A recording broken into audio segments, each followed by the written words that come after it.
Nina, if I may, can you? Yes. Okay, so the floor is yours, please, Nina. Okay. Thank you. Good afternoon to all of you. I'm Nina Vieira.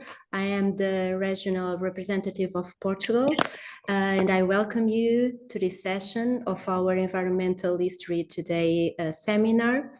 This new series is organized by me, by Anna Olenenko and Katie Lindstrom. It happens every month. I invite you to go to the website and check all the regions that we are presenting this year. Each month is dedicated to a region of the European Society for Environmental History. And we have this aim of approaching people, connect regions, and bring together researchers, scholars, students from different parts of the world and with different backgrounds and areas of expertise. Today, we host a roundtable organized by Omer Aloni with 3 presenters that will be introduced right away.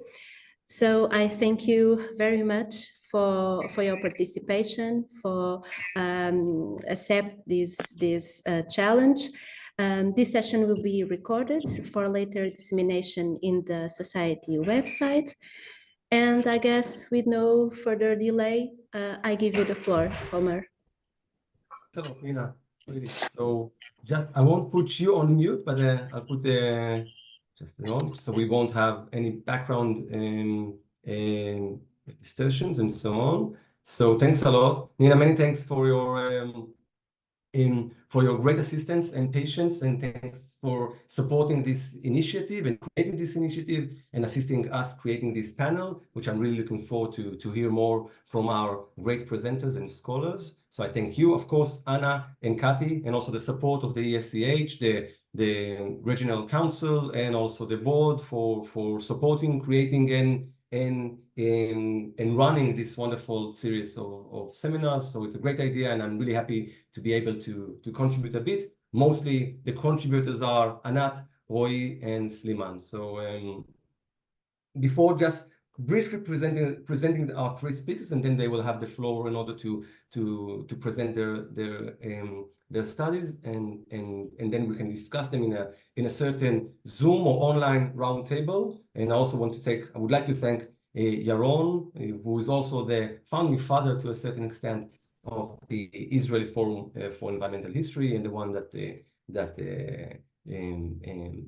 created the regional framework of Israel. So well done, Yaron, once again, and thanks for. I hope you are happy to see this kind of evolution of the idea and the theoretical idea, and also its practicalities also today. So, well, these are not regular days in Israel and across the Middle East, so we won't get politics into that. But of course, I would like to say that we are hoping for much better days all across the Middle East, and also especially in Israel. And we're hoping for the safe return of our hostages, and also of the people who need to come back to their homes and communities, as I said, all around the Middle East, and this in particular in our region. So let's hope for much better better and relaxed period very soon. So we have 3 speakers. Once again, sorry, Professor Anat Kidron, ladies first, and then Dr. Roy Marom and Sleman Atehe. Okay, Sleman, I hope I pronounced the name correctly. If not, so please correct me. Okay, so I'll briefly present them. Professor Anat Kidron is affiliated with the Institute for the Study of Palestine in the Modern Era. Anat research area, her research areas include local and cultural history of Israel-Palestine before and after independence, with a particular focus on the emergence of Jewish nationalistic identity and the study of mixed cities in Mandatory Palestine. Her latest book, The Story of Forgotten Community, that's the title, The Beginning and the End of the Jewish Settlement in Mandatory Accra, which Shuli Linder Yarkoni, was published in 2022, 2 years ago, approximately, by Magnus Press, that's in Hebrew. In her latest research, Anat examines the significance of the swamps surrounding Accra and their impact on Zionist settlement policies during the Mandate period in the 20s and the 30s and also in the 40s, exploring the indirect relations between these policies and the broader historical context. So this is Professor Anat Kidron, which will start, and then Roy will start, and then we have Dr. Roy Marom. Dr. Roy Marom is a Dan David Fellow in the Tel Aviv University. Previously, he served as a Fulbright postdoctoral fellow in University of California, Berkeley. That was in 2022 and 2023. Marom's research focuses on the history of rural Palestine during the late Ottoman and also British Mandate periods. So he also overlaps with Anat's research. So far, his Palestinian Rural History Project, PRHP, documented oral histories and information about 1,800 Palestinian communities. His broader academic work concerns Palestine's historical geography from the Umayyad to the British Mandate periods. So this is Roy. And Sleman Atehe. Sleman is currently pursuing his master's degree in the Department of Sociology and Anthropology at Tel Aviv University. His academic thesis focuses on settler colonialism and its environmental dimensions, specifically examining environmental practices within the Palestinian communities in the southern region of Palestine, Israel. As a Palestinian Bedouin activist, Sleman serves as a member of the board of the Academia for Equality, an esteemed organization dedicated to promoting the democratization, equality, and increased access to higher education for all communities residing in Israel. Additionally, he is a member of the Edward Said Forum, a platform fostering dialogue and understanding within the realms of social sciences, humanities, and arts for Arab students at Tel Aviv University. So these are the brief presentation of our three wonderful speakers. So I give the floor now to Roy that will start, and then we'll continue with Anat, and then we'll conclude with Sleman and open the floor for questions and replies. So the floor is yours, and good luck.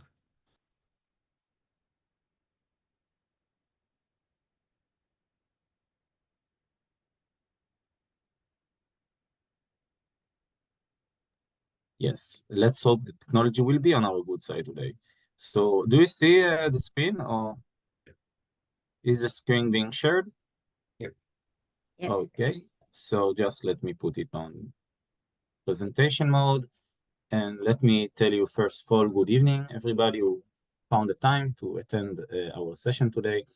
And as Omer eloquently said, I'm a social historian, historical geographer working on the history of rural Palestine.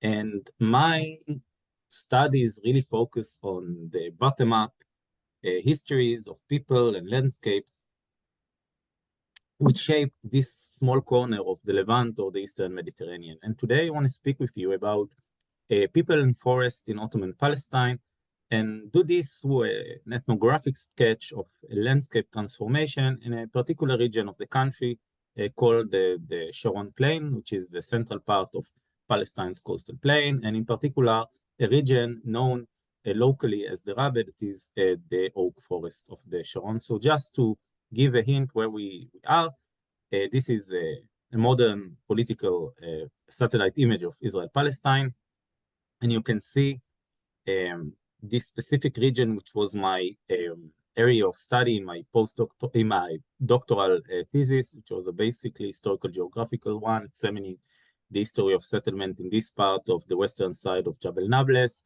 is starting in 1700 and going up to 1948, and it explored the westward migration and expansion of settlement into what was then the settlements of the plain of the Ghaba. So here you can see the beginning of this process around the year 1600, and here is the just an outline of settlements around 1945, and you can see a massive expansion. And if looking at a modern let's say political map, this is roughly the area that is between Erzilia and Netanya in modern Israel's coastal plain.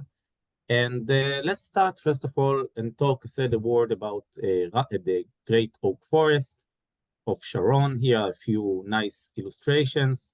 But we talk about, let's say, a natural feature, which was basically the defining feature of this coastal strip. It was basically an open woodland, the park woodland, dominated by all kinds of oak trees of various kinds. And here are some descriptions going back to the history of the 19th century, but the same forest is documented for the last 5,000 years and must have been even more than that. And what's interesting to know that the area of the name of this area, that is this coastal plain, the Sharon, means forest in Proto-Semitic, and also Dremos in Greek, and Arabe in Arabic. All of these words basically mean the same thing, which is basically this woodland of, let's say, forest. And here you can see descriptions of the felling of the forest as it's described. And one of the questions that was always raised in historical geographic research of this area in particular was, when did the forest become basically extinct? What were the processes that led to this transformation? And moreover, what were the reasons behind it? And you had people going out and reaching to all kinds of Western travelers reports, travelogues, and trying to describe a process which was basically abrupt and external, looking at basically the felling of this forest for, let's say, fueling Ottoman railroads during the First World War. But the process itself is much richer, much more complex, as I will try to show with a few examples now. So let's move to the next slide. And let's have a look at the local native partitions of this space. Basically, the oak forest, which I showed you before in its modern, let's say, administrative and political divisions, this is the West Bank, and this is Israel's coastal strip, was basically part and parcel of a region, basically a collection of villages, or a cluster of villages called the Bani Sa'ab villages in Ottoman, Mamluk Palestine. And you can see that the lands of these villages basically reached up to the sea, and there wasn't a clear distinction between mountainous or highland territories and coastal territories. Basically, villages like Taibe and Kalansuas lands basically spreading around both areas. And the question was, the open question was, what was the process that led to basically the downward migration of these people, these folks from the mountains into the plain, and how did they interact with the forest? So basically, I think that a good point to look at that is looking at oral history narrations of settlement going back to the 1800s. And as you can see, people in their own oral histories refer to a woodland or a thicket that wasn't there like in the times that these people were born, for at least 100 years. So before Tira was founded, it was a woodland, a thicket. They came from Bak al-Khatab and felled timber for the construction of abode dwellings, which they roofed over with logs and turf. And here in the background, you can see what was basically a part of Pierre Jacotin's map of the Levant, documenting the Napoleon's Oriental expedition, trying to conquer Greater Syria from Egypt.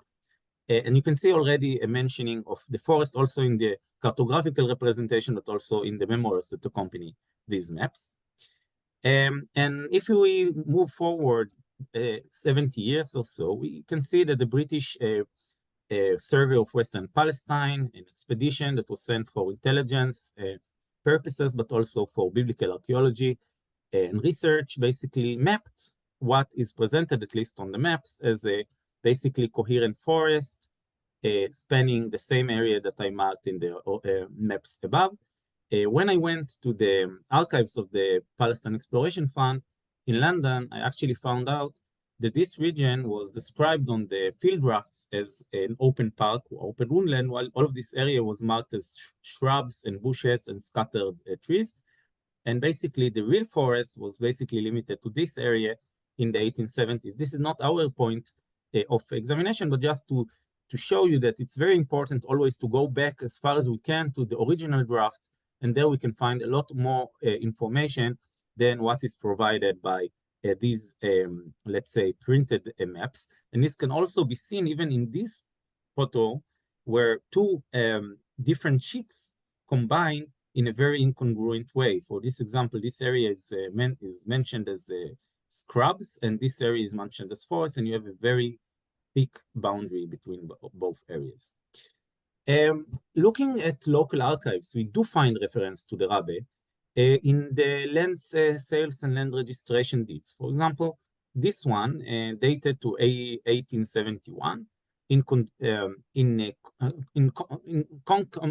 concomitant with the sale and land registration of these lands by the Ottoman authorities. It mentioned the forces land of Ulaika, and there are several ways to translate this from Arabic that depends on different administrative, let's say, different administrative conventions. But the point here is that there is reference to trees in this specific land, which will later be referenced as Rabet Umulaika, that is the forest of Umulaika, a specific parcel of land within the broader Rabe.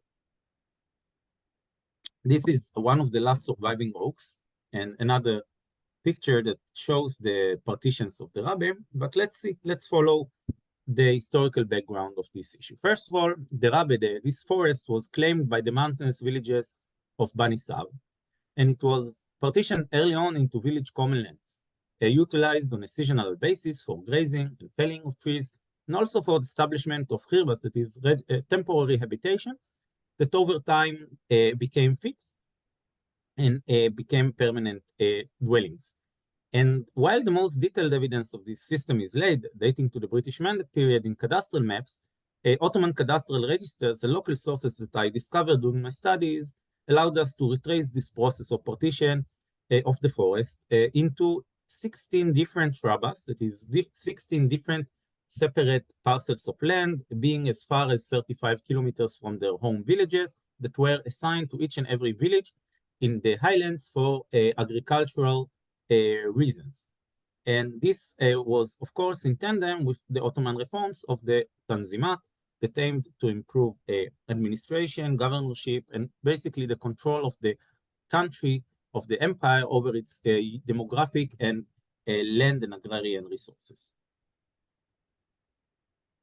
Here I want to present three nice recollections of settlement out of hundreds we have. Basically, they are all the same. They all tell the same stories, which is otherwise unrecorded in official sources, not in the Ottoman archives in Istanbul or in any other surviving deeds. These were lands without recognized borders. The Turks called upon the highland villagers and granted them lands in the plain, said one Kalanswa resident, which I interviewed 10 years ago, and he's still alive and kicking. Then they took over the land, and it was a wild woodland before the coming of the Jews, an ancient forest. Look even at the lyrical, the poetics of this oral narration. All those are only excerpts that basically follow the same, we say in Yiddish stunts, the same pattern. There used to be mighty trees of oak in those parts. Trees which, when the villagers had their bark removed or debarked them, became dry and distinct from the rest of the trees. Thus, the villagers marked the boundaries of their territory in the Rabe, started planting and settling down in the Rabe. This is actually a very interesting thing. Like, basically, think of trying to mark landscape. You are creating for the first time legal geographies of possession, of ownership. And you are in the middle of a forest which had its height about 20 million trees. 4 trees per 1,000 square meters. So do the math. It was about 200 square kilometers of trees. And they found out that it's easier basically to not fell a tree, but basically to make a tree die and then use that as a sort of boundary mark. But at the stage when all of the trees were fell down, they kept some trees still standing to mark the same boundaries and provide shade, and this is one of them actually. And how will these things look like? So basically, if we look at basically the pattern of settlement, so here is a map that shows some of the key permanent villages or permanently habited villages in the plain, but also tribes. So basically, we had 2 groups of people, or even 3, that came and lived in the Rabe. One of them were the highland villagers. The second one were tribes who came from basically the southern parts of the Levant, from Egypt, from Sinai, and all of these populations basically coexisted, but in different patterns of land possession and land use at the same time, things that are called in literature tenurials. Here is a representation of the partition of the Ghaba. You can see it's very complex. You should also imagine some gerrymandering, basically, of partitioning this plain in a very, very zigzaggy way. But this is a very simplified way. And you can see that some villages even had two Ghabas, so 3, depending on the size of the village and its importance. You can see also the overlap between the physical, let's say, the reconstructed boundaries of the Ghaba and the cadastral markings and naming of these areas in toponyms. Now, how were the Ghaba basically partitioned? Masha is common land. And using legal deeds and titles from the British Mandate period, you can actually trace down the process of settlement. So, example, in one village called Beit Lid, which is near modern Nablus, and had a satellite village or hamlet near modern Netanya. If we go back to the first slide, it will be basically Beit Lid is here. This is the home village, and its satellite was here about 32 or 33 kilometers away. And it was impossible to come and go in the same day, so people basically settled down. The same thing happened with another village called Azun, which had also satellite village here, and basically Pardesia is called after a village that used to stand here, called Pardesia, and so forth and so forth. So these people came and held the land in common. In 1871, the land registration of the land in names of 20 prominent members of the two families who settled in the Rama.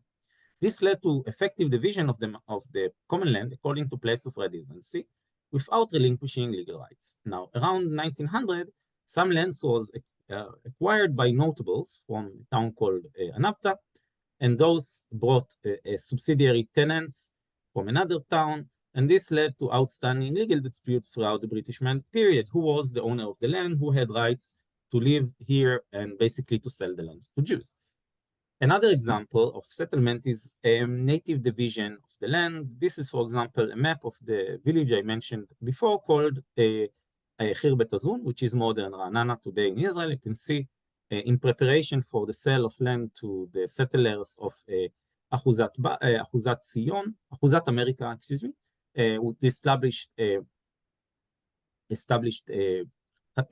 Ra'anana or Ra'anania. Basically, they divided the land between the different families, and you can see also all of the different signaturings or basically sealings that were used to verify this partition. And they founded villages. Basically, this is the only known example of a photo of this village, and I found it in some archive where it's been actually basically destroyed since then. You can see the village buildings and even some antiquities that belong to earlier periods of settlement. Now, another interesting development that took place here and in connection with much broader processes of settlement was the establishment of landed estates. Now, what I mean by that is basically plantations, which are a fixture of the Levantine littoral in the late Ottoman period and even in the post-Ottoman period. Those were estates that were established for basically the production and exportation of cash crops overseas, of citrus fruit, of watermelons, and the like. And this is one of them. This is Bayat Hanun. It's perhaps the earliest, but there are many, many others. And these buildings are connected to the rise of rural notable families and merchant elites and trade networks between the rural countryside and the rising port cities, and also local entrepreneurship. Here are two examples. One of them is from Taiben, another scion of the same family. And those people basically established about 250 orange groves around this region of the Sharon. Some of them were really extensive. For example, Bayat Hanun covered about 20,000 dunams, and the other family, the Haj Ibrahims, had about 15,000 dunams. And you can see basically that it was a very, very settled land before 1948. And looking at the spatial development of this area that was basically in the original, it was basically forest woodland. Less than 100 years after the time, you can see them building water wells and flour mills, and dividing the place for the cultivation of different crops, and each land had its own name. There were about 2,500 toponyms for each and every plot of land in this space. Shows you the attachment that people had to the land and the way that it was basically utilized. And all of this basically changed what was formerly a forest into a citrus grove country. And in this image that was photographed from actually a mound, a rubbish dump, but you can see in the front area something called Rabet Miska, and then this is Rabet Taiba, and this is Rabet Jayus, and this is Rabet Kufr Jamal, and Rabet Kufr Zibad, and this is basically Waqf land, and this is Kufr Sur, and all of these areas basically were intertwined in a way that the Ottoman authorities divided rural agrarian resources for the development and for the needs of the re'ayah, of the subjects. And this in time led to the exportation of fruits, of cash crops, and to basically the accumulation of capital, which led to accelerated settlement development and settlement fixation, and basically really, let's say, a boon in rural life in this coastal plain until 1948, in conjunction also with a massive sale of land to Jewish entrepreneurs. Up to 40% of this area was already sold by 1948, which is remarkable in comparison with about 7% for overall area of Palestine north of Beersheba. The last thing I want to refer to in the 1.5 minutes left is the issue of environmental degradation. So basically, Jewish Zionist geographical imaginaries focused on the desolation of the Shemama that was only redeemed by the return of the Jewish people to its ancestral land and to Western methods of land improvement. And basically, I try to look at the reason, where did this desolation come from? And how much reality did it actually present? So first of all, there is the issue of ecosystem destruction. You had land overuse, overgrazing of massive herds from the highlands, and the deforestation, which led to loss of the vegetation cover and led to accelerated soil erosion during the winter months. And this led, of course, to basically what looked as a barren land, but basically it was only the result of overuse and mismanagement in a very unsustainable way. And the same issues that were brought about this desolation, if you would like, was basically processes of land development and improvement and extensive intensification of human activity in these parts. Now I want to tell you, thank you for listening to me, and let's pass the torch to the next speaker, or open the floor to discussions. Omer, it's your call. Thanks a lot, Roy. I think it would be better, well, I'll take a non-democratic decision right now. I think it would be better to open the floor afterwards for questions. So let people write their comments or questions in the chat, and then we'll be able to return. Of course. Let me stop share the screen, and now. Cool. Yeah, correct. So if someone, correct, Roy, thanks for that. So if someone wants to write me a question already, so he's more than welcome to write the entire group, and then we'll collect them afterwards. So Anat, please, the floor is yours. Thanks. You're on mute, Anat. Okay, let me share screen again. Okay, do you see the share screen? Yeah, okay.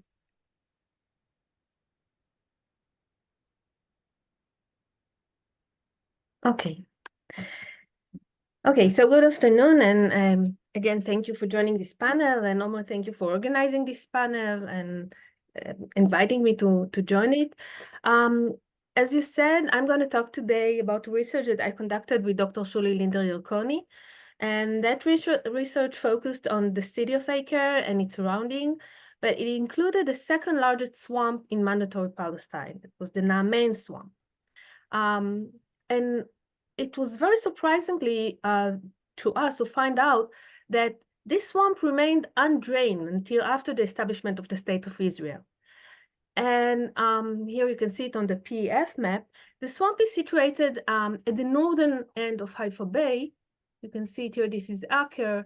This is the Naaman River, and this is about the area of the swamp.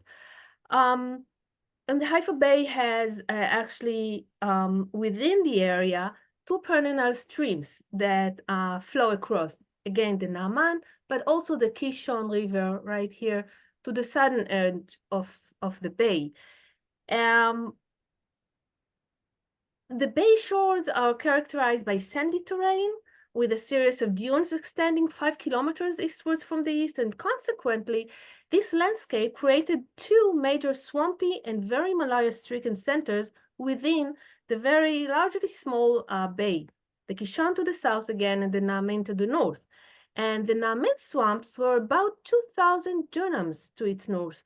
So it was quite a big area left undrained in, well, it's not very peripheral area. So lack of drainage was surprisingly for several reasons. The first was considering its substantial size as the second largest swamp in Palestine. And while you may wonder how come they didn't manage to dry it, or were there any efforts to dry it, or why they neglected such an unignored wetland. Secondly, was the proximity to the Naaman swamp to Haifa. Haifa was the developing economic center of Palestine, and adds to so the proximity adds to our curiosity. And despite being situated in a developing area, again, the swamp remained untouched. Lastly was the British policy, and the British policy during the 1920s usually allowed Zionist institutions remarkable concession leases for drainage projects. However, in this case, as we will see later, the British piled up difficulties. So we were quite surprised, and we tried to figure out what's going on here.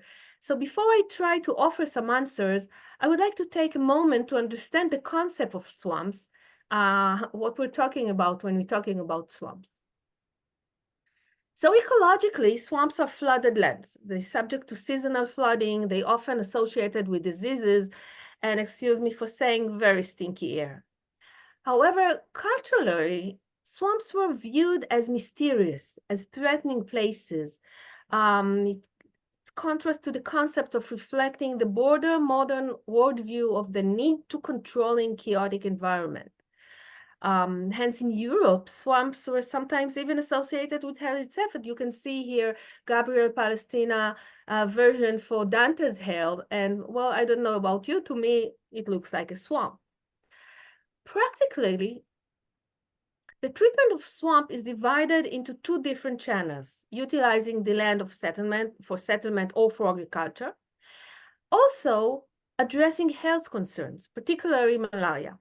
However, in Palestine, conflicting attitudes towards swamps between colonial power and local population, they led to complex policies and tension. Now, these 2 channels were based on the perception of the swamp as wetlands, of wasteland, that is an area that is of no use to humans, or unclaimed lands. And or you use the term shmama, it goes with the term of shmama. From political perspective, European colonialism, of course, emerged from these modern environmental views. The commitment to productive and rational management of the environment was a very crucial element of colonial legitimacy, which included addressing wastelands such as swamps, such as dunes. In the colonial viewpoint, West Plains were perceived as resulting from ongoing environmental neglect and lack of population education, meaning they could use to discredit previous regimes, also to justify the treatment of local populations as inherently incapable of self-care, or in the word of Diana Davis, she defined them as environmental Orientalism. Now, if we look at the British administration, they sought to assert ownership over all lands, including those considered unclaimed. So this approach differed markedly from previous Ottoman rule, which encouraged land cultivation and even granted tenants cultivation rights in area designated as the Mawat, the uncultivated wasteland remote from populated places, or the Mahlul, the abandoned lands. And also we have the Ottoman law dating back to 1858 that designated areas known as Matruka lands for community uses, including watering, grazing rights, and that connect us to the swamp or to the wetlands. Health policies also vary between colonial powers and cultures. Swamps have historically been associated with the fight against malaria, which not only affected the swamps area, but also hindered development in the surrounding region within it's a flight radius of the Annapolis field, now we know that, which is typically about 3 to 4 kilometers. Here, you can take a look at some of these Anopheles females. Now, the connection between Anopheles mosquitoes and the malaria, and therefore the role of swamps in disease transmissions, was only discovered as late as 1894. It was discovered by the French and Italian researchers. You can see here Ronald Ross, the French, and Giovanni Battista Grassi, the Italian. And they established also the Society for the Study of Malaria in Rome in 1898. And the society spearheaded anti-malaria research across Europe, particularly in the Mediterranean basin. And this research led to the implementation of modern measures to combat malaria, including use of drugs, separation of people and mosquitoes, and also prevention of mosquito breeding by treating nesting areas or cleaning and draining watercourses. And these measures typically required consistent action, but also the involvement of governing bodies. So it goes with the modern vision of how things are supposed to be done. However, in contrast, traditional societies and rural Palestinian population among them traditionally avoided dealing with swamps, generally try to evade the disease they harbored. For example, by seasonal wandering or living in the margins of the swamps. Here you can see, this is the pictures of a Rawarna family on the Kabar swamp, and it was taken in the 1920s. Also attempts to harness the unique natural resources provided by swamps for their livelihood. And again, in Palestine, we usually talk about the Rawarna Bedouin tribe, and the Rawarna meaning the people of the swamps. Different approach, here you can see some of the swamps. This is from the Naamin swamp from 1848, the Hula Valley, and from the Kabara swamps. Now, different approaches to dealing with swamps have, of course, political aspects. One observation is that some embracing a nationalistic ethos preferred usually the draining and the preparation of land for permanent settlement. One example, of course, one famous example is the Italian Bonifica, and you can see Mussolini used the Bonifica for propaganda, but also the Zionist ethos. Now, what the nationalistic ethos and also the imperial ethos have in common is that both ideologies justify environmental and settlement policies under the banner of progress, which form the basis of cooperation between Zionist movement and mandatory authorities in Palestine. This alignment of British environmental policy with Zionist development transformed environmental development in Palestine into a component of the national struggle.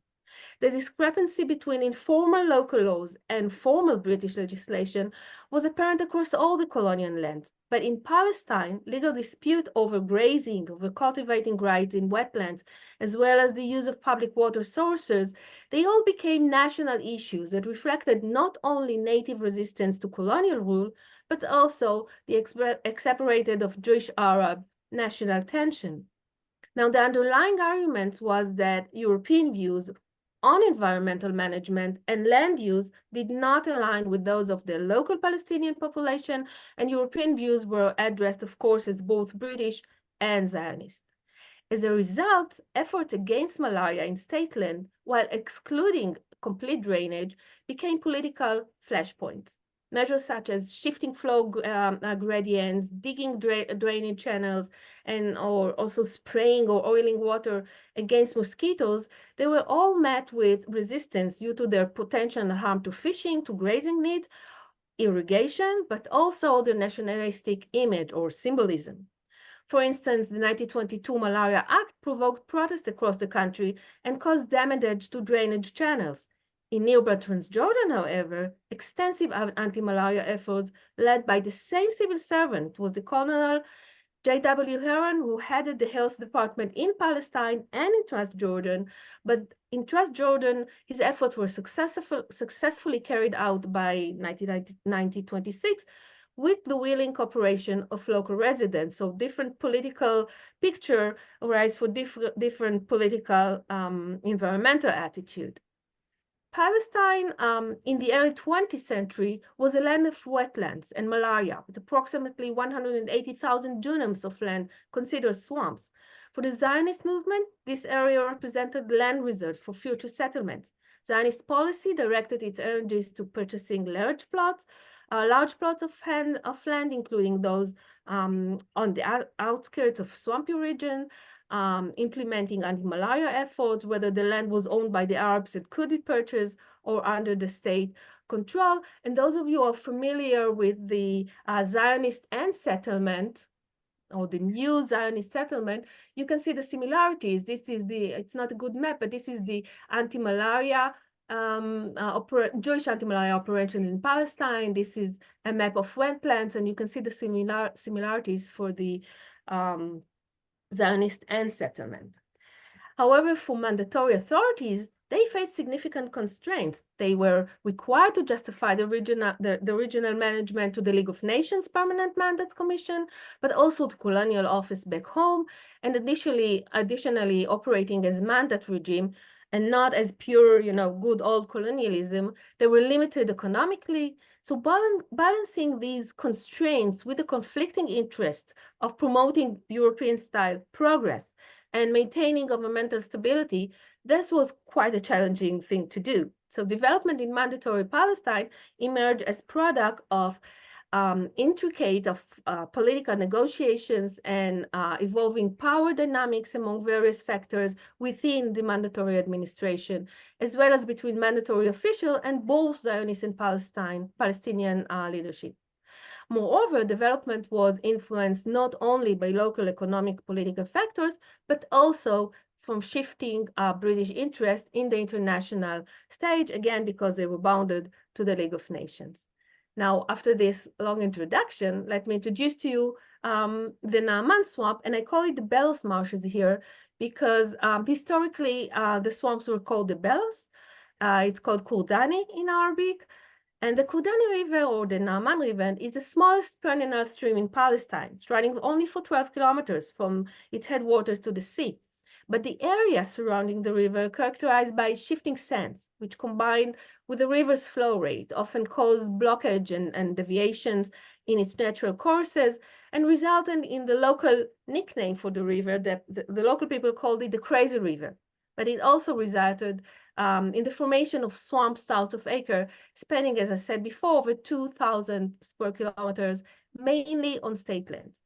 Now, during the early 20s, the British were primarily focused on combating malaria in urban centers, leaving rural areas to Zionist treatment. The status of the Undrained Swamp remained ambiguous, however. While it posed malaria risk to the nearby city of Acre, hence an urban area, it also bordered the open area of Haifa Bay and fell within the development zone shared by Zionist and British interests. In fact, the swamps was bounded with the Zionist British development area, the city of Haifa and the Haifa Bay to the south, and the Arab city of Acre to its north. And hence it serves as peripheral boundary of two urban centers that both could be potentially expanded. Initially, the British showed very little interest in the addressing of the poverty and the malaria trouble of Acre. They focused instead on developing the surrounding agricultural area. And they established near Acre the first and biggest governmental agricultural farm. You can see Acre here. This is Tob Alti. This is northern to the city. It's a seasonal swamp.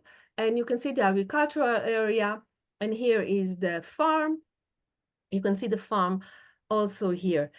The British also planned to establish carp fisheries on the wetland, part of national plan to use 8,000 dunam of swamplands that had agricultural values all over the country. Hence, they had no intention of draining the Naaman swamp. However, for the Zionists, on the other hand, they directed their resources and efforts on urban development in the southern and central bay, hence refrained from pursuing the British to agree to any arrangement on state land swamps to the north. And all along the 20s, the Naaman wetland were left unclaimed. You can see here, this is a poster for the Emek Zvulun, meaning the Haifa Bay development progress. And you can see the industrial area here, a plain city here, and to the north to the Naaman, this is the Naaman line, agricultural area. This is the JNF plain from the late 20s. However, things changed dramatically in the 30s. As Zionist interest began to shift toward the Naaman swamp, driven by the Jewish demographic growth, also the desire for settlement development, also the completion of the Kishon drainage project to the south, and the establishment of the first Zionist urban development plans in the Center Bay area. You can see here a map from 1927 and a map from 1937, and you can see that all the southern half of the southern part of the bay is already being developed. So time was right for the Zionist establishment to look further to the north and try to reach all the way to the Naaman swamps. But political conditions also changed dramatically. In the 20s, for the British, I mean. In the 20s, the Zionist movement commonly lists state lands through concession agreements, as we said before, through initiated drainage projects such as the Kishon. However, some of these initiatives sparked prolonged legal disputes against government policy, which often had political ramifications. For instance, a long legal battle over the concession of the Ghaba swamps south of Haifa that became a focal point of contention, and these are the Ghaba swamp. Haifa is up here in the north. Also, highly publicized trial concerning the resettlement of Wadi al-Khabaret Bedouin residents, that's close to your area, Emek Hefer, whose lands were purchased by the Jewish National Fund in 1929. And these legal disputes ignite protests across the region and attract unwelcome media scrutiny. Now, these events affected the development plans surrounding the Naaman wetlands. Against the backdrop of political and national tensions stemming from conflicts like these, the Naaman case was handled with a keen desire to prevent further national conflict. Hence, the British local authorities were not enthusiastic at all to give the Zionists another concession. The outbreak of violent events in the summer of 1929 also prompted a shift in British policy toward the local Arab population, particularly those in the rural area, and the decision to increase investment in infrastructure development within our rural environment, aiming to bolster government stability and control. As a result, in May 1932, the British Health Department proposed a national development plan that included draining the Naaman region while deepening the river channel, digging drainage ditches, and filling low elevations land. It was at a cost of 6,000 Palestinian pounds. It was a very expensive plan. But the British dragged their heels. They made a decision, they didn't execute it. And I think that the directive to invest more in the countryside actually came from London, but local bureaucracy didn't always see it eye to eye. So they had a plan and showed it to London, but implementation was delayed. And here we go to chapter 2. And chapter 2 is connected to Moshe Shertok, then the head of the policy department of the Jewish Agency, and he tried to utilize British hesitance and made a proposal to the district governor, Edward K. Roach, that the British and the Jews collaborate on a long-term lease for at least 1,500 dunams of state land that included a permit for Zionists to conduct drainage effort. Shertok rallied on a long-standing arrangement he was familiar with, whereby he prepared engineering plans for drainage, the economic plan for government partnership, and funding. However, for his surprise, This time, Kate Roach, who learned from the Wadi Havaret experience, rejected the proposal, setting conditions on any long-term actions with a demand to find alternative lands for the Rawana Bedouin tribe who lived in the swamps area. Rejected Chertog's suggestion, however, left Kate Roach facing mountaineering pressures, including Jewish immigration, but also a very on-spot severe malaria outbreak that happened for his bad luck on 1935, the same year. So British had to take action, which lead us to, again, to chapter 2. Motivated perhaps by desire to showcase governmental intervention, perhaps the director of media services proposed a very heightened anti-malaria campaign in the Naaman, undertaken without collaboration from Zionist institutions. This plan was merely a fraction of the plan from 1932, but it focused on treating the area at the river estuary, that's near Akko, meaning oriented at the city's needs. Now, the British really attempt to prevent further escalation of national tension in the northern part of the country and enforce dominance. But this ultimately failed because one of the problems of the problematic places were 2 flour mills situated along one of the river channels that created elevations in water levels and so an increased risk of mosquito infestations. Hence, the British excavated a new ditch to adjust the channel elevation to accommodate irrigation needs, but it also made operating the mills impossible.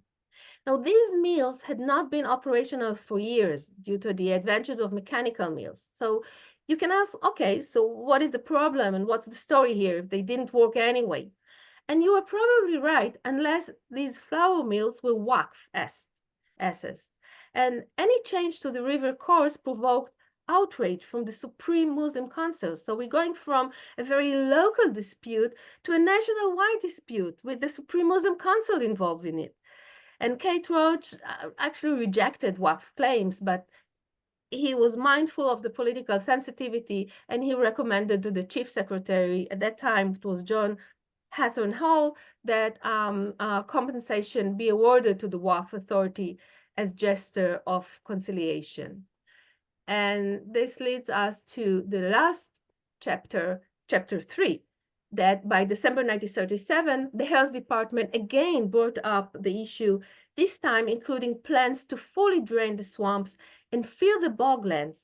Now, this marked a very significant policy shift for the British, as it was the first time they planned such a large-scale and drainage project, not anti-malaria campaign, but a drainage project at their own expense. What happened to the British and why they were suddenly so enthusiastic to carry out such comprehensive drainage projects? We don't have all the answers, but we might find the answer might lie in a memo by Development Officer J.D. Shepherd, who argued that governmental funded investment would yield an economic profit to the British. He outlined a 4-year plan with an average annual cost of 13,000 Palestine pounds, projecting revenues of 100,000 pounds from reclaimed lands. So the first winds of departure began to blow, and I'm talking about the 1937 Peel Commission, and the British thought to maximize profits. Once again, they did not read the local map correctly. The profit calculations were based on the anticipated expansion of Zionist urban development in Haifa Bay. However, Zionist interest in the region shifted toward agricultural settlement rather than urban development, and the British lost interest, as the expected governmental revenue from agricultural land development were lower than the profits that projected from urban expansion. Ultimately, wetlands were a focal point of environmental development in Mandatory Palestine, and also sites of contention and negotiation between various factors, including the British Mandate authorities, the Zionist movement, and the local Arab population.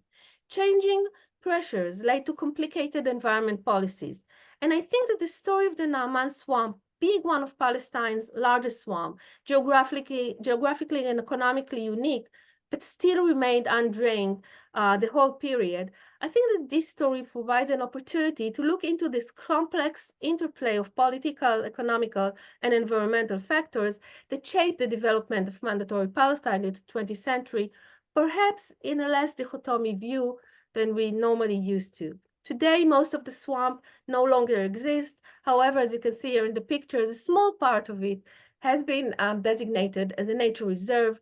And today, this area is cultivated for walking, for recreation, offering a small green oasis amidst the dense urban development that has emerged in the vacancy. And I think most of the area's population doesn't even know how big, how significant this swamp used to be. And I thank you. Thanks a lot, Anna. Thanks for revealing the story of the Naaman area. So without further ado, we give the floor to Sleman. So Sleman, please, you can share your presentation and please between 20 to 25 minutes, we have 4 minutes for a broader discussion between the other participants and attendees. So please, Sleman.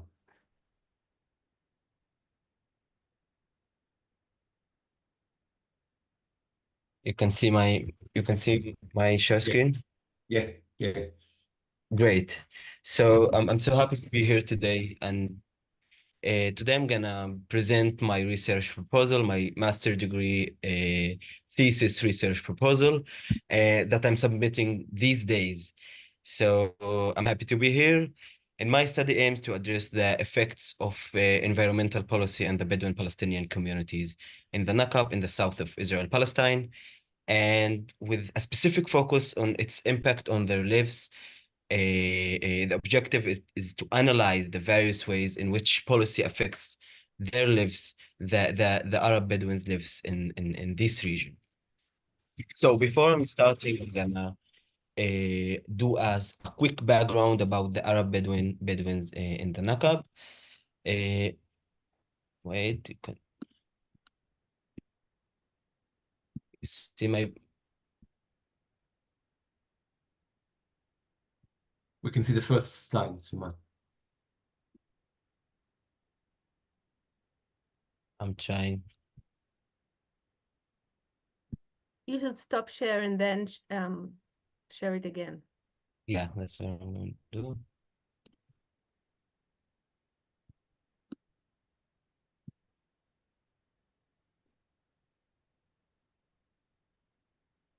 So yes, Yeah. and the Arab Bedouin community in the Naqab is integral part of the broader Palestinian community in Israel, Palestine. In 1947, there were about 19,000 Bedouins living in the Naqab. However, following the Nakba after 1948, there was a significant decrease in the Palestinian population in the Naqab, with only around 11,000 people remaining in the region. And this decrease occurred because many Palestinians were forcibly displaced or expelled by the Israeli military to various locations such as Sinai, Jordan, with the West Bank and Gaza. The remaining 90 tribes were forcibly relocated from their lands to the ESEH area, which is I will talk about it right now. And here, as you can see, this is the map of the Naqab before 1948. Here's in Arabic the names of all the Bedouin tribes in the region. And here, I'm having another. Okay, and as you can see here, this is the map of all the Bedouin tribes that were expelled to the West Bank, Jordan, and Egypt, and Gaza. So the ESEH area, it's the area that Bedouins were forcibly relocated to this area, and they faced a lot of challenges, particularly due to the forced displacement from their lands and prohibition from returning to them, which were situated outside of this area, the ESEH area.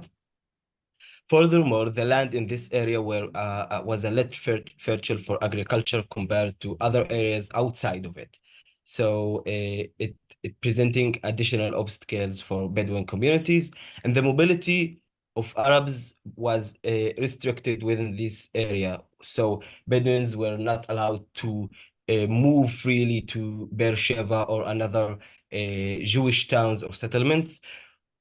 With the end of the military rule, the Israeli government devised a plan to establish planned urban settlements to relocate the Bedouins from the siege area to these new planned towns. So here you can see the siege area, which is the north and west part of the Naqab, and the new planned settlements for the indigenous Bedouins of the Naqab. So the situation in the Naqab today is there's about 100,000 Bedouins in the Naqab reside in two main settlements, 36 unrecognized villages and 7 purpose-built towns and planned towns. So residents of the unrecognized villages lack representation in local government and struggle to participate in the municipal elections, leading to lives marked by poverty and hardships, and lack of their civil, political, and social rights. The transition to a purpose-built towns has profoundly affected the lives of Palestinians and the Bedouins in the Naqab, as it clashes with traditional ways of life to a shifting from agrarian agricultural village to populated urban areas. This situation, the situation of unrecognized villages, is interesting because in the context of the settler colonial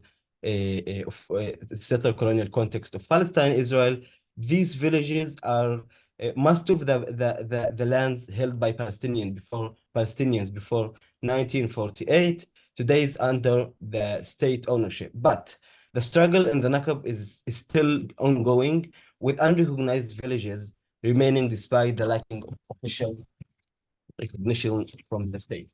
So speaking of settler colonialism, not specifically my framework, but my grounded basic approach to this research is the settler colonial paradigm, which is settler colonialism stands out as a type of colonialism marked by displacement and substitution of indigenous community, with settlers form lasting the settlement and assert control over the territory.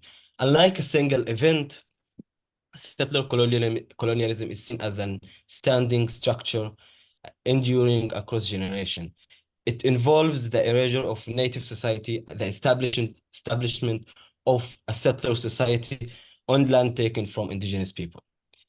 The principle of elimination lies at the core of settler colonial societies, involving tactics like violence on furniture, undermining indigenous land rights, religious conversion, and assimilation. So, our context, the context of the settler colonialism in Israel-Palestine, I approach to the state of Israel or the Zionist movement as an ideology and a political movement which enforces oppression upon Palestine and Palestinians through methods like disposition and erasure, all aimed to build a state, a Jewish state, and a Jewish society. When I view the Bedouins and the Nakba of 1948 from a perspective of settler colonialism, it becomes clear that it goes beyond not just a fundamental event in creation of Israel or consequence of early Zionist aspirations. Instead, it represents ongoing situation characterized by ongoing oppression of Palestinians. To move forward and develop a research agenda aimed liberation, it is essential to closely examine the enduring structural aspects of Zionism and the underlying ideology guiding Israeli policies and actions, both within Israel and towards Palestinians. So, for settler colonialism intersects with environmental issues in various ways. So, as we can see in the literature, settler colonialism fundamentally alerts interaction between indigenous people, and their environment by imposing control. It goes beyond founding a new society, forging a distinct ecological system. Settler groups seek to establish their own living spaces, often by modifying or replacing the natural environment of indigenous people. This often entails importing materials, animals, and organisms from elsewhere to transform the land suit settlers' needs and desires. As you can see here, there's a lot of scholarship about settler colonialism and the environment in general in the world in settler colonial context. But in Israel and Palestine, we can see there's a few literature about the environmental settler colonialism in the West Bank, in the 48 territories. As we can see at the last point here, Bacon refers to colonial ecological violence as a disruption of indigenous people ecosystem relations. So, by environmental policy, I mean that I take two laws and one policy document as a case study for my research.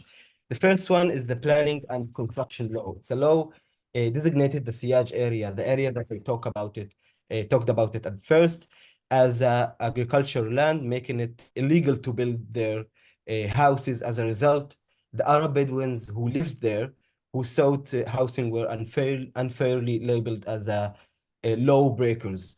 Israel denied Arab Bedouins ownership of lands in the Naqab and ignored their indigenous ownership and indigenous evidence of ownership in general.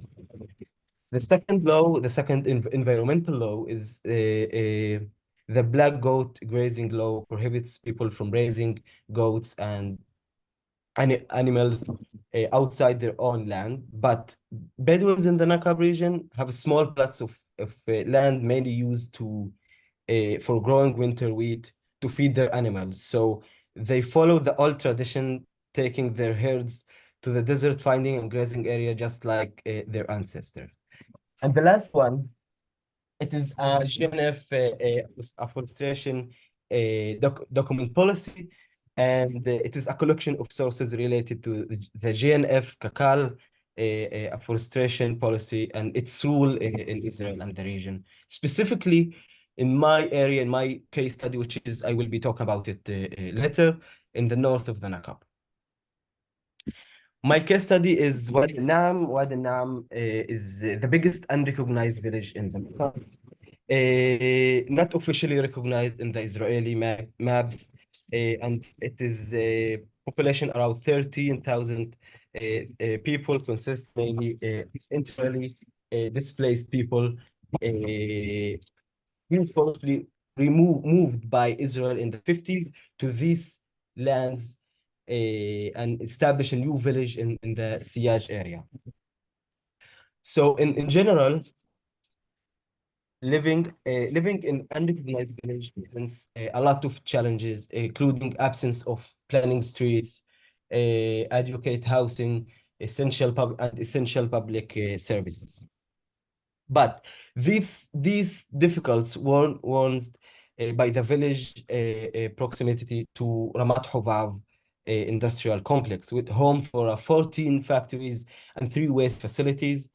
Despite symbolizing the industrial progress and economic development, these sites pose a significant risk to both the environment and the nearby residents. Activities such as a chemical waste disposal and emission endanger the desert ecosystem, with studies suggesting a link between these factors and potentially leading to a genetic difference.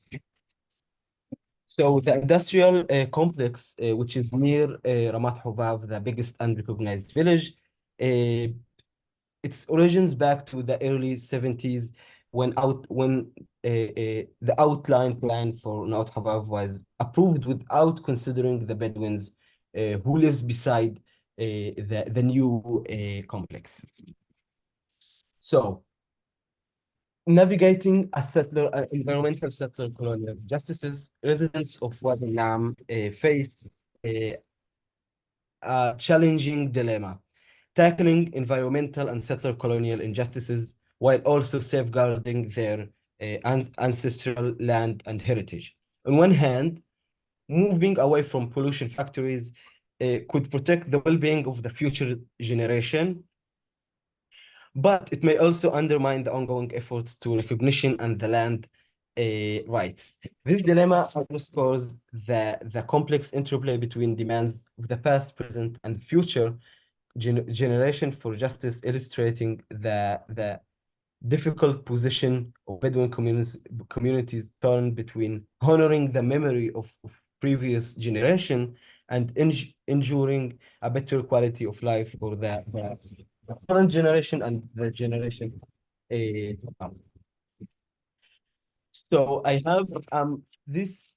I did a bit of observations and interviews, and they have preliminary findings. I will read it. A quote from a man that I interviewed last week, and they say he said to me they are devising us by claiming that there is air pollution, but that's not true. They are using this an excuse to force us to leave our village, but we are determined to stay. And another quote, he said to me, despite the pollution concerns, the presence of the plant has improved the relationship within our village. The threat explosion from our house keeps us feeling trapped together here. This is interesting because it's like in this quote, he's like summarizing this dilemma, the hard dilemma that I talked about it before. And to my main framework for this research to answer the research question, it's a theory that it's a new theory called a collective continuance. Basically, it embodies society's ability to autonomously navigate change while mitigating preventable harms, rooting in indigenous intellectual traditions. It embraces interdependence, system of principles, responsibilities, and migrations as essential values. Every one of these values, the first one is interdependence, is a concept rooted in intellectual traditions, empathizing the interconnections of humans and non-humans beings in the environment. It recognizes the relationship between plants, animals, spirits, and elements, and collectives that highlights the need for mutual resilience and cooperation. The second one, system of responsibilities, is referred to the organization of responsibilities within indigenous societies. These responsibilities are interconnected and create a framework for maintaining critical responsibilities while adapting new challenges. It involves trust, diplomacy, and enabling societies to achieve social outcomes as sustainability and cultural integrity. The last one, migration, is another aspect of the collective continuance theory. It involves the movement of individuals and communities in a response for an environmental change or other factors. Migration allows society to adapt and maintain their collective continuance while seeking a new researching, establishing a new relationship, and perceiving a culture and social identities.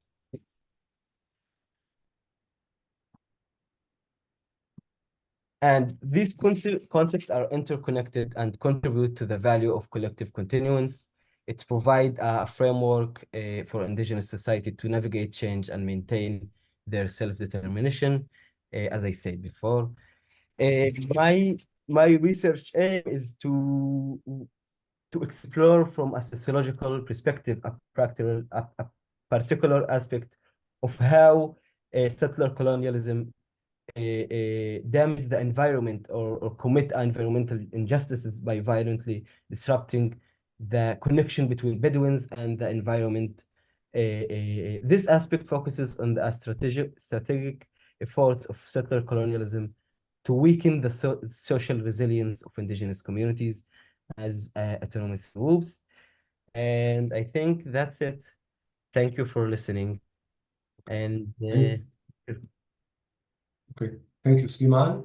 Okay, so if you can please return the round table. Okay, so thanks a lot. Thanks to Roy, Anat, and Sleman for keeping up the time and presenting their perspectives on environmental history, this region in different time periods and with different political aspects and frameworks and so on. So please, I open the floor. So if someone has a question, a remark, and so on, so the floor is open.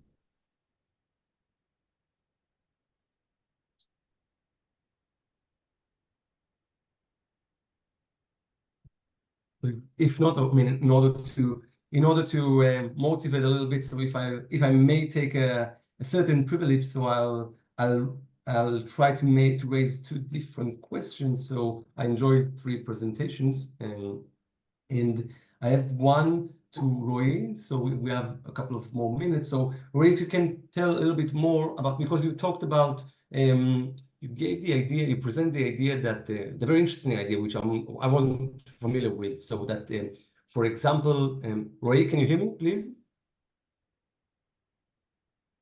Yes. Okay, cool. So you present the very interesting idea that sometimes 2 villages shared. I'm not sure you use the word shared, but they can use they were able to use the same forest for different purposes for their own industrial, agrarian, rural, and economic, and so on and so forth. So I'm wondering, as a legal scholars, in the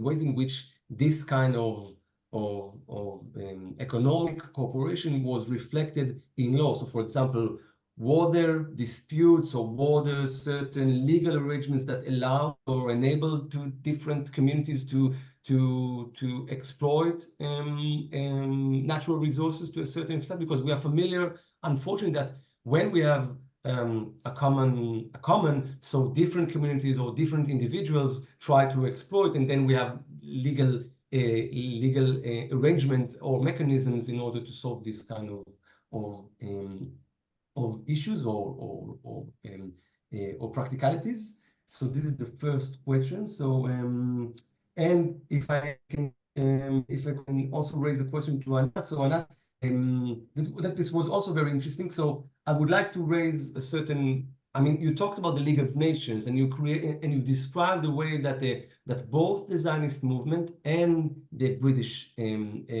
authorities, both here in Mandatory Palestine and also in London, were involved in the issue around the issue of swamps. And as I said, you've mentioned also the League of Nations.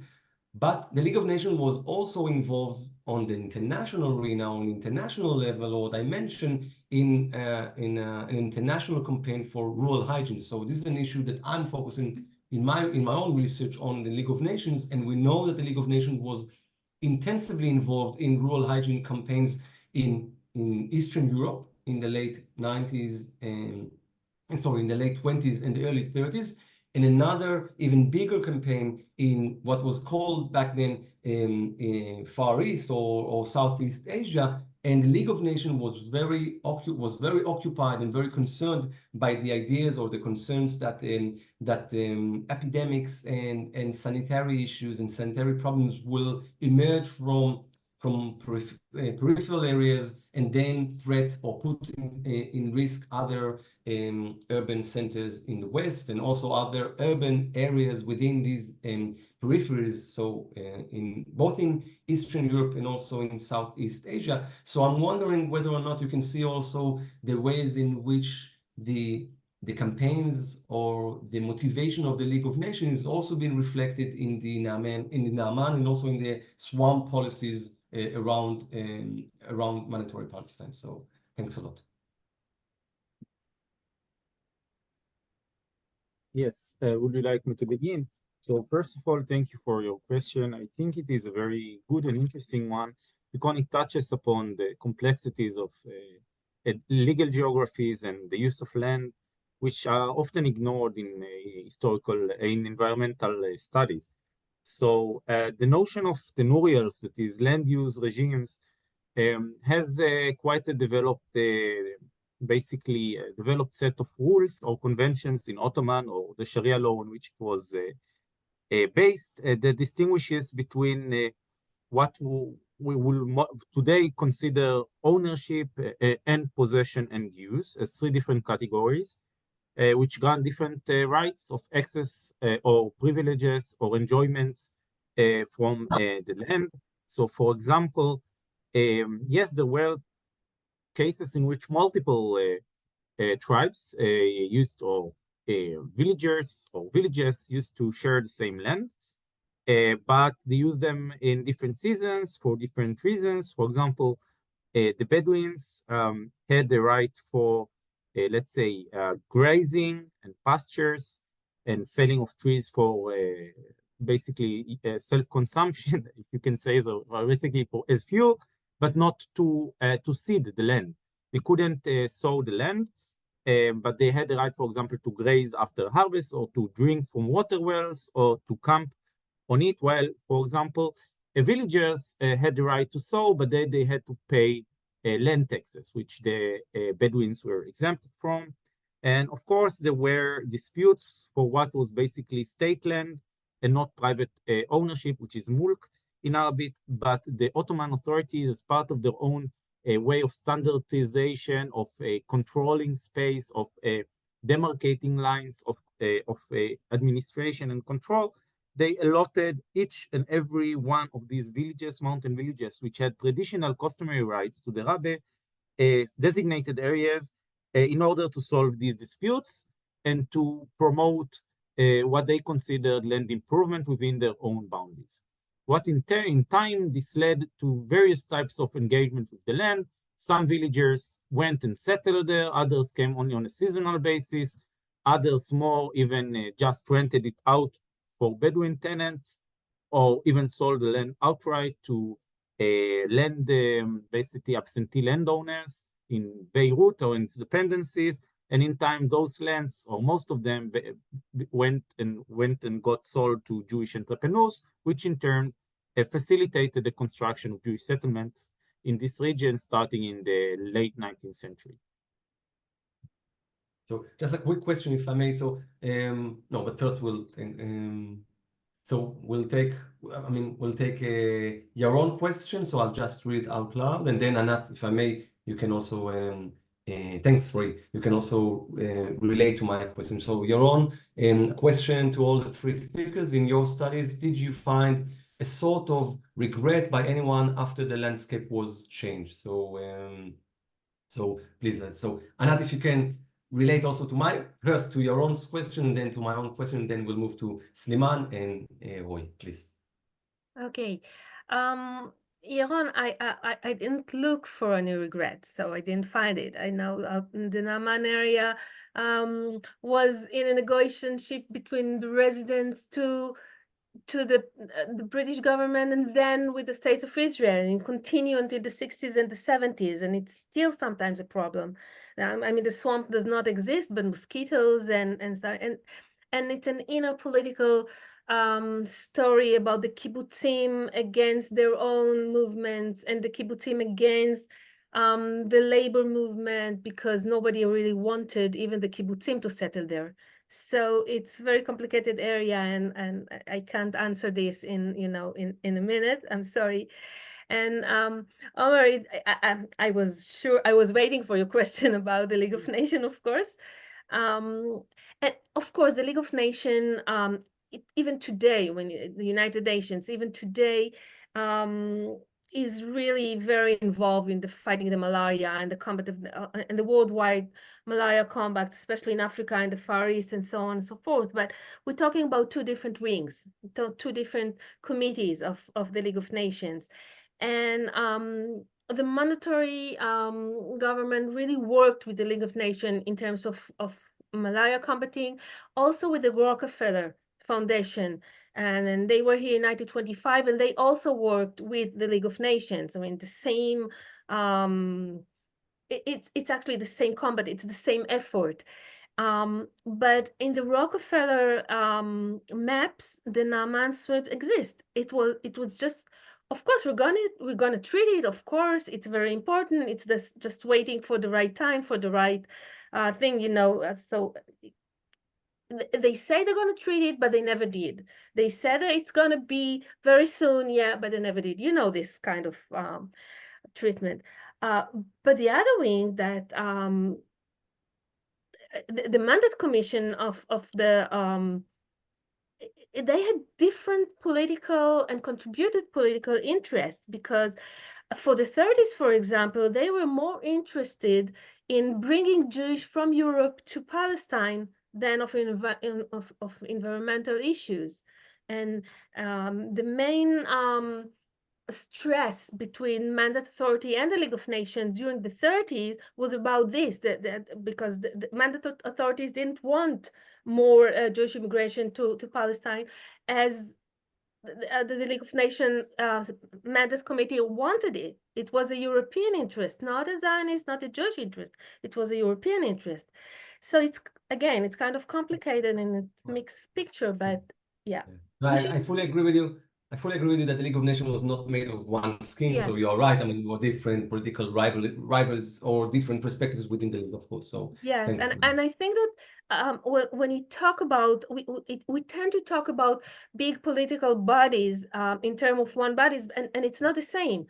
Even when I look into mandatory authorities here, the education department against the, I don't know, the economic, the contributed interests all the time, and we must look into it.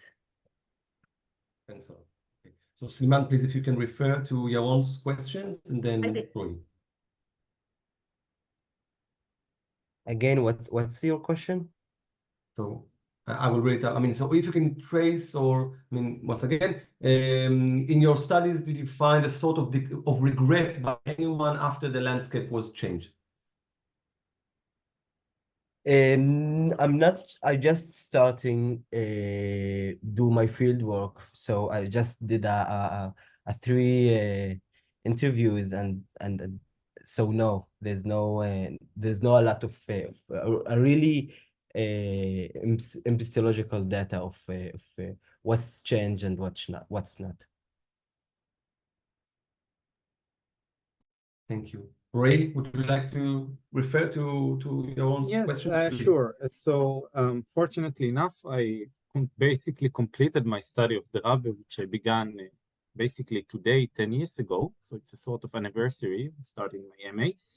And I have an ample empirical base because I've interviewed about 1,000 people, something like 2% of the population of the time, and had some 2,500 recorded hours.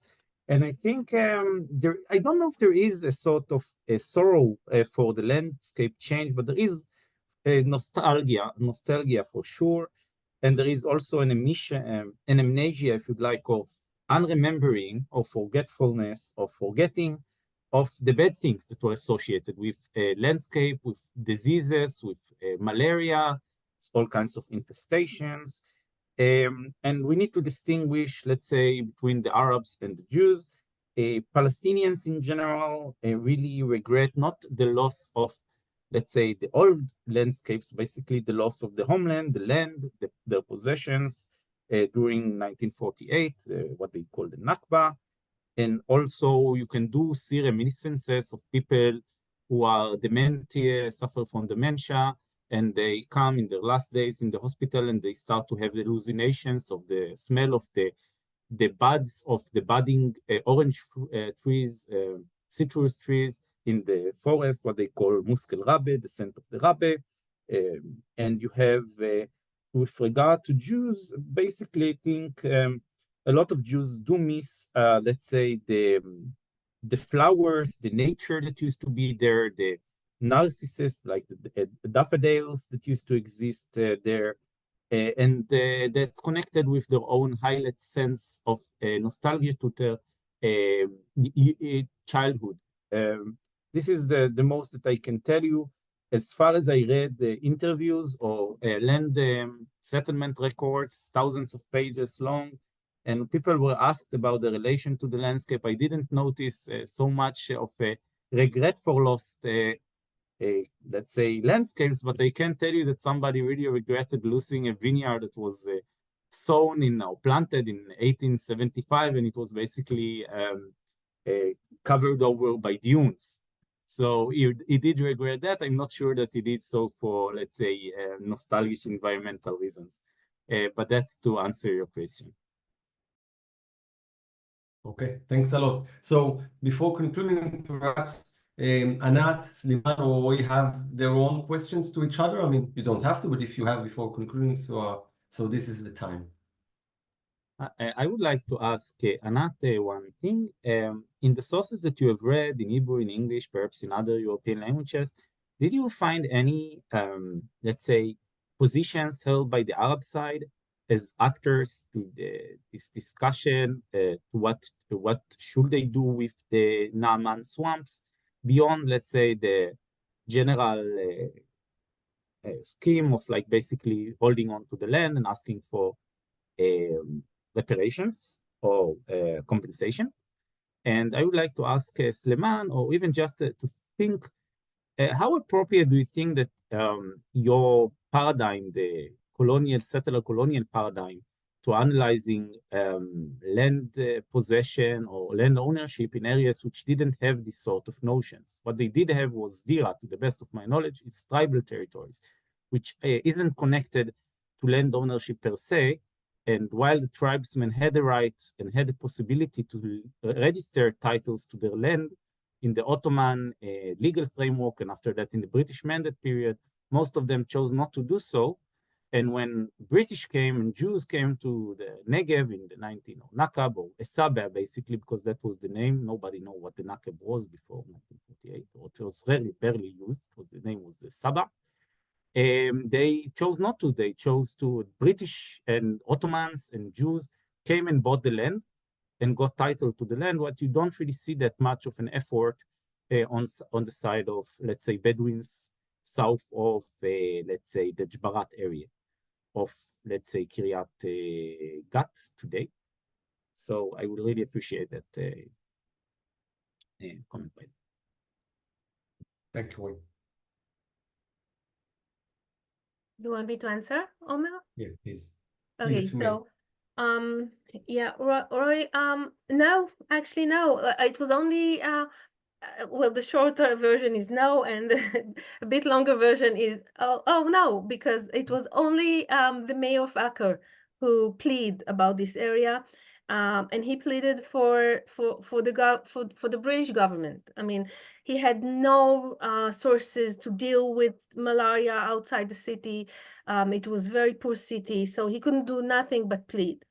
The Supreme Council, they didn't run any big environmental projects on state lands, so not in here as well.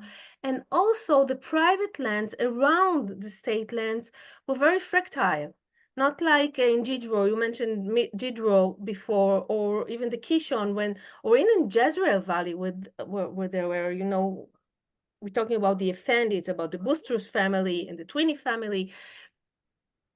They didn't own a large scale of land in that area. So no, there was not any organized activity about it that I'm familiar with. Maybe there was, but I'm not. Thank you. Sleman, please, if you would like to. Currently, I have no questions, but I want to thank you, Roy and Anat. If I have any question, I will. Lovely. Keep it. Okay, so Nina, perhaps before concluding, perhaps if you have some kind of a supervising view, so or before concluding, so I'll give the floor back to you. So I would like to thank once again, if there aren't any other questions, so I would like to thank once again Nina and the team on behalf of the ESEH, Anna and Kati, of course, and I would like to thank our very very interesting for three speakers for very different and studies and presentations. And we'd like to thank you also as well for putting the time and joining us for a very interesting evening. And I'm looking forward also for the next Environmental History Today seminar in the series. So Nina, if you would like to say which one is going to be the next one, I think it would be a very nice concluding remark. So thanks a lot. Thank you so much, all of you, for this session. It was really, really interesting. And well, let's keep with that sense of collective continuance, I guess, the Sleman proposes, and keep up. Thank you so much. So thank you. Okay. Thanks Good afternoon. Okay. So please, I also invite you to check the program of the Environmental History Today on the ESEH website, and I will also distribute once again the program. Okay. So Nina, thanks a lot. Thanks everybody. Thank you. Thank you. Good afternoon. Bye bye. Quiet evening. Toda. Bye bye.